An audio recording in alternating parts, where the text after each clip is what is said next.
Well, the underground is straight up alive and pretty well. And you obviously got artists like Laserdim 700, who, in my personal opinion, I think he's low key, got a cool flow, but a little bit trash, especially the mixing. And I kind of agree with Ty Fontaine. I think some people just want to like something that's like a little bit different. You know what I mean? You got Ian, who's been exposed as an industry plant. The white rapper. He's pretty decent. He's pretty hard, and he reminds me of a new school Jack Harlow, bit of Yeet.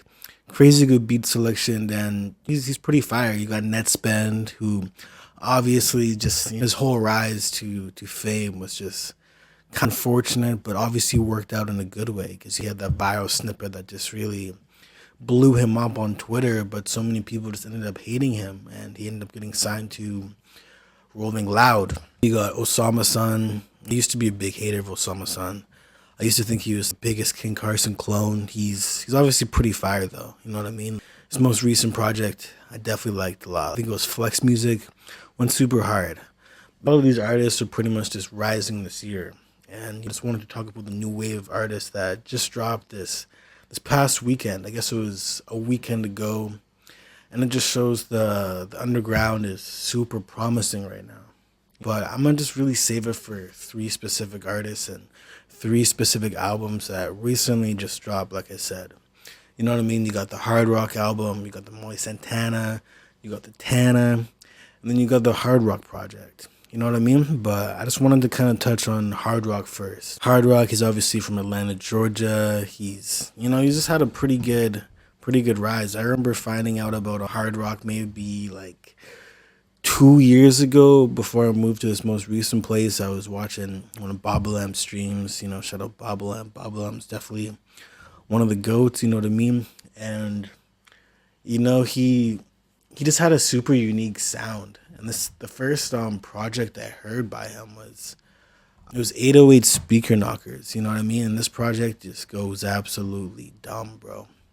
Just really dumb. Like the intro track, God's Hands, incredible. HYMN, wasn't the biggest fan of that one.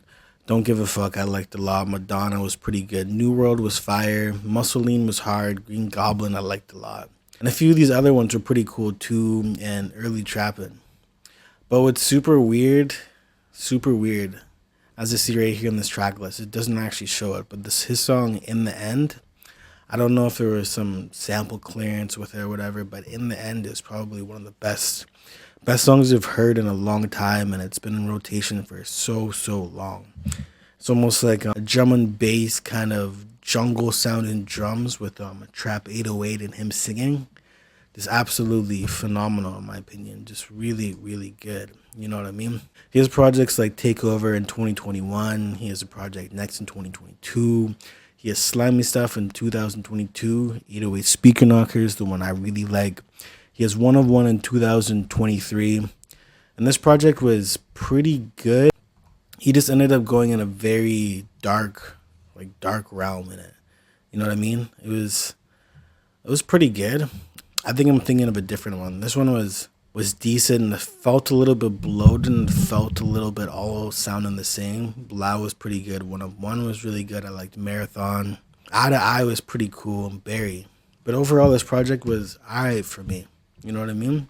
But I guess the one that really was a little bit too dark for me was Slatty Dawn, October 31st, 2022. Feeling Alive was really good. Crazy good, like metal sample, Mad Max. I had in rotation for a long time. But overall, his sound was just super dark for the longest, you know? And then we can go to the most recent project that he dropped last weekend. This is like a really good step in the right direction. He did drop a little mixtape EP, SoundCloud exclusive on SoundCloud called Gift. But this is the project I wanted to really mention. It's been in heavy rotation, and it's been really looking like it's going to be promising for Hard Rock. The song Boba, beautiful intro. Great distortion on there. Clear the Store, heavy, really good. Taliban Hoodie, I liked a lot.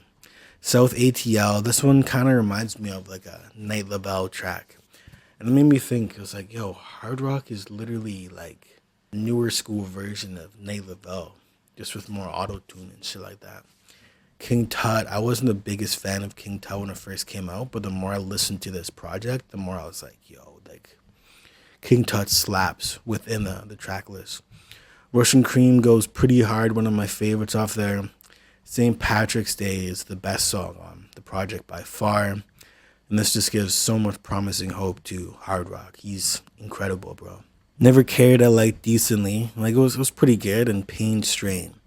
But overall, this has been probably up there with my favorite hard rock project and the most consistent I've heard hard rock in a minute. You know what I mean? And it's just like a refreshing, more polished hard rock sound because you can do just so many different styles. He's definitely a bit of a Young Thug clone, you know what I mean? But also kind of like a Cardi clone, aesthetic wise, and Nate Lovell a little bit as well. You know what I mean? But I also wanted to touch on Tana, formerly known as Baby Santana. And we're going to be talking about another Santana afterwards. So he's another guy that's kind of around the ATL area, you know what I mean? And he kind of had a rise from Antisocial. Antisocial was really good. Antisocial 2 was pretty fire as well.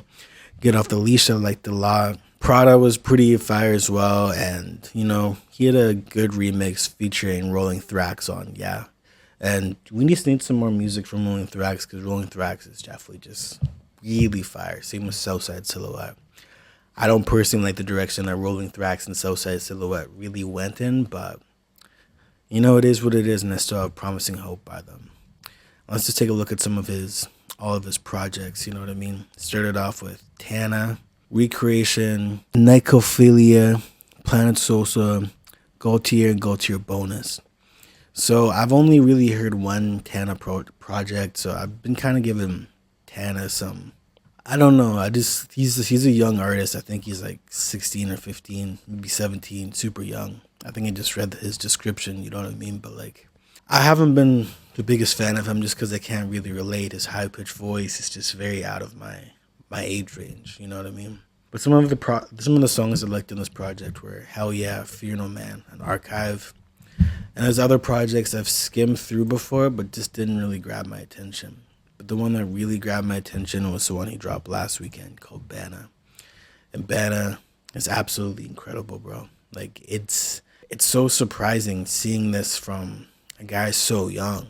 And this Bana project is heavily influenced by Young Thug. He's paying homage to Young Thug. And I respect that so much, you know what I mean?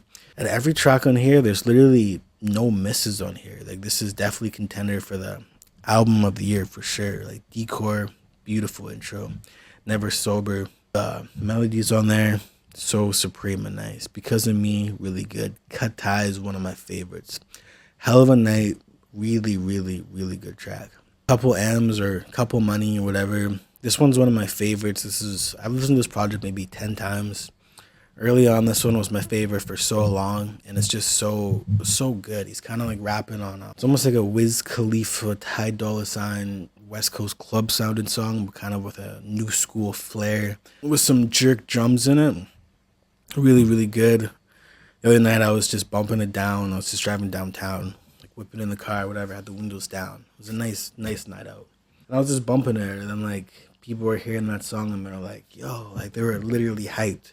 That was playing the song. They don't know what the song is, but they just heard the melody and how good it sounded. And, that song is definitely gonna stay the test of times for like partying or clubbing, whatever. And then STFU, like Shut the Fuck Up, beautiful melody, really good, one of my favorites. Designer Things, incredible song. Slide is really good. Jesus Piece is one of my favorites. YSL is one of my favorites. Very much paying homage to Young Thug. And it's just so good, bro. Vietnamese, really good.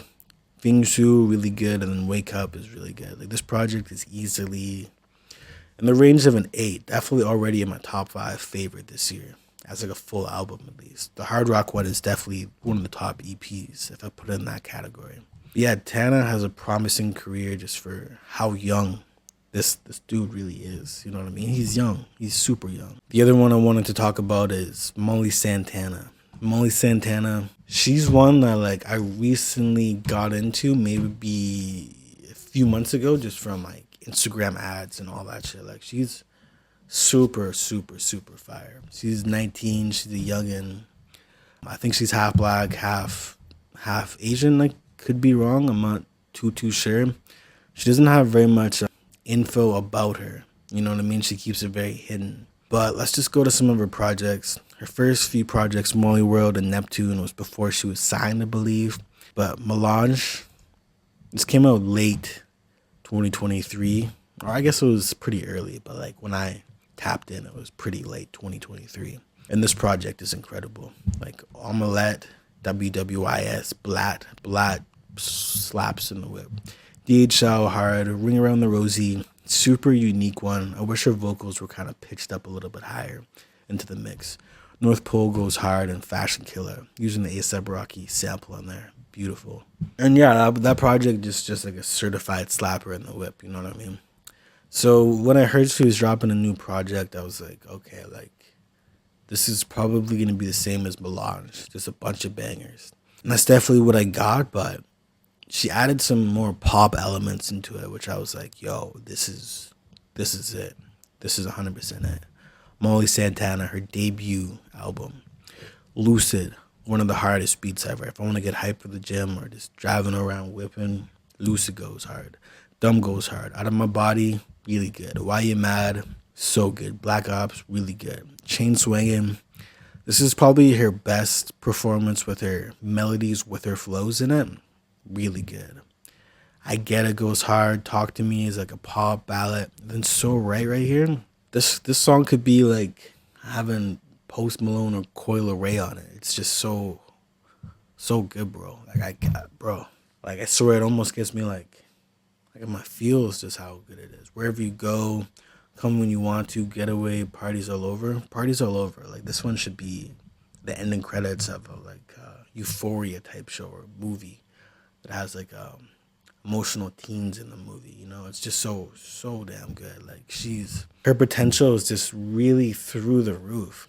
She's able to do that hard shit. Like I would say most like the first half of the project, the beats are very Lancey Foe-esque to it. You know what I mean? And the second half is just showing that she could be like a mega pop star if she wanted to. I do really think she probably has writers for some of these songs. Let's just take a look at the credits. But it's just such a good song. Like So Right is so good, bro. I don't know if it shows the writing credits in here. Let's just take a look. Who produced it? Right here. So it was produced by Tom Lefsky, Ben 10K, Spencer Producer, and Shoujo. Take a look at Tom Lefsky. I don't believe she wrote this song. 20-year-old sample maker. Maybe she did write it. So he's definitely worked with a lot of other melodic artists. You know what I mean? But overall, I just wanted to say the underground is just so promising. Like so promising. Like these 3 drops, you know what I mean? My Gift to You, Banna, and Molly Santana. All incredible projects, and it all came out in one weekend. I just love seeing the versatility of underground. 2 melodic projects. I would say Molly Santana is like a mix, but Tana's project straight up melodic, hard rock, still in his lane doing his shit, but it's just like so refreshing seeing it's not just all these jerk sounds, these heavy distortions, these offbeat rappers like Laser Dim, these heat clones like Ian, but obviously all those guys I mentioned, I don't mind. You know what I mean? Even Netspend recently dropped a brand new single that was pretty good. Underground is just super promising, and I'm more than stoked for it. You know what I mean?